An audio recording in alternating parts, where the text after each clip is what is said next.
Hi, welcome to your gamified course. This video is going to give you the background and rationale for why I wanted to disrupt our normal idea of what school and marking should look like and how that has resulted in the format for the course you're about to experience. It all started many years ago. Many years ago. I know you're thinking to yourself, how many years ago could this possibly be? I mean, Makura is so young that it can't actually be that long ago. But here's the thing, it actually started way back in the year 2000. And yes, I know that that was before you were born. I was in my second year of university, on the track for med school, and getting straight A's in my courses at UBC. Then it happened. Capital I-T, it. I was in second year organic chem, which is universally acknowledged as a Weeder course. And for those of you who haven't heard of a Weeder course yet, here's how they work. Hundreds of potential med school students enroll in these courses, which are prerequisites for entrance into the program. Then the professors of these courses intentionally fail about half of their students. Second semester, those who survived the first culling sign up for the second Weeder course. And again, about half of these students are intentionally failed in order to keep only the creme de la creme on the track for med school. So one day, as I was sitting in the giant lecture hall, hating life and feeling like a loser for the 53% I'd received on my midterm exam, I had my epiphany, my it. I realized that I'd always been a good student, like really, really good. And it was like the entire system up to that point had been designed for me. I'm good at reading, I can finish things quickly, and I explain myself well using words. I can actually write an essay with my eyes closed. So at this point, I realized that the system was actually the problem. The system wasn't designed for learning. It was designed for ranking. My organic chem course wasn't set up for us to be successful and to enjoy learning the content. It was set up to determine who was good enough to stay on the pre-med track and who wasn't. I realized that I hated this aspect of the system, and more than that, I knew I could do better. So following this existential crisis, a few psych and theater courses, and a few rebellious piercings, I decided to be the change that I wanted to see and to become a teacher so that I could make revolutionary change from the inside. Fast forward a few years, I found myself teaching English and struggling. I could barely keep up with the absolute mountains of marking that my students produced, but I had to do it, right? Like, if I didn't give timely descriptive feedback, how were the students supposed to get better at all those skills I kept insisting were important? So I would mark for hours a day, hand back my carefully detailed feedback, and watch my students put their work away in the garbage without more than a cursory glance at what I'd written. I started to become disillusioned. I started giving less feedback. Then I started giving just a grade, a rank basically, because this is what I thought my students wanted. And it wasn't their fault. They had been taught that the grade was what mattered. They had been conditioned to do only the work that was for marks and to compare their marks to their classmates to see who was the best. They were taught that their value as a student came from the grade on what they had produced, rather than for the quality of their thinking or the rigor they applied when studying or the effort that they put into the process of learning.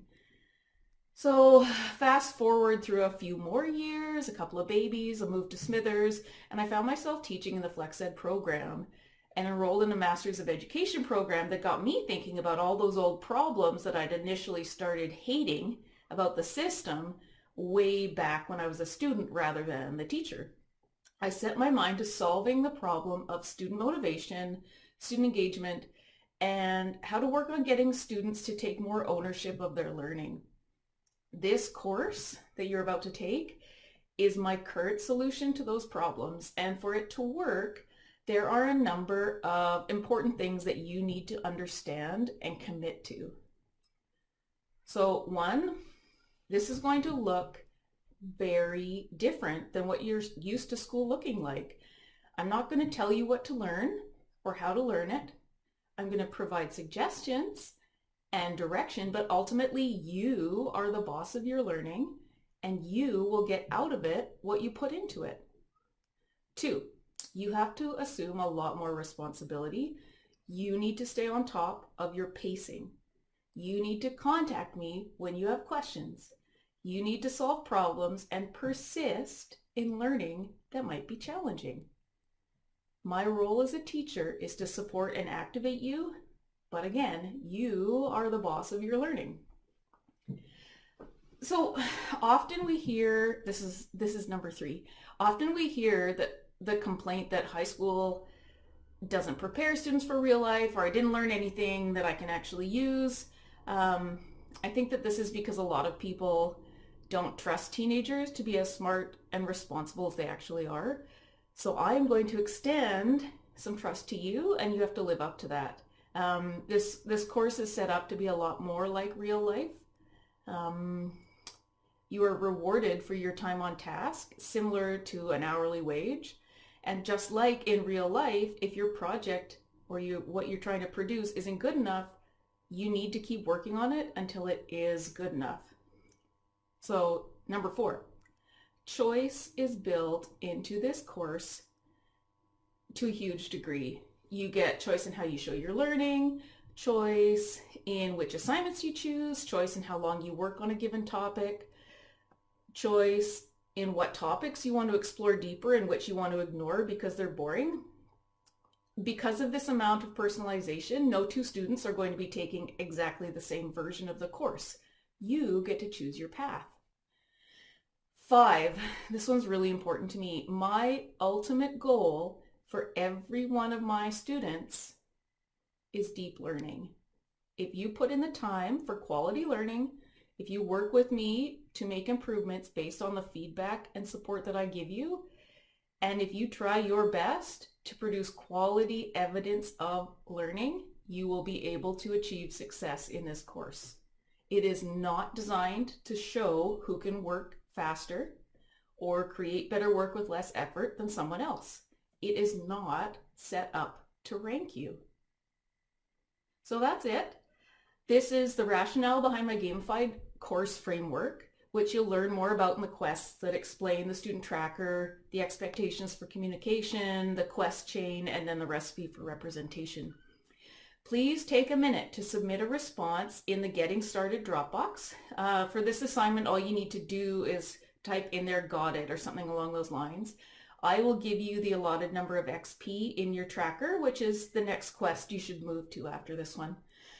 If you're feeling inspired and want to respond with something more, like maybe your own frustrations with the system or your own thoughts about how we can disrupt the traditional paradigm, please feel free. You can submit this in the Dropbox as well. Give me an indication of how much extra time you spent working on it so I can give you the correct amount of additional XP. The Student Tracker quest will explain more about XP and the course accounting method for points, but we might as well get started rewarding you for good thinking and time learning now. So thanks for your time and good luck as you start your own path through this gamified course.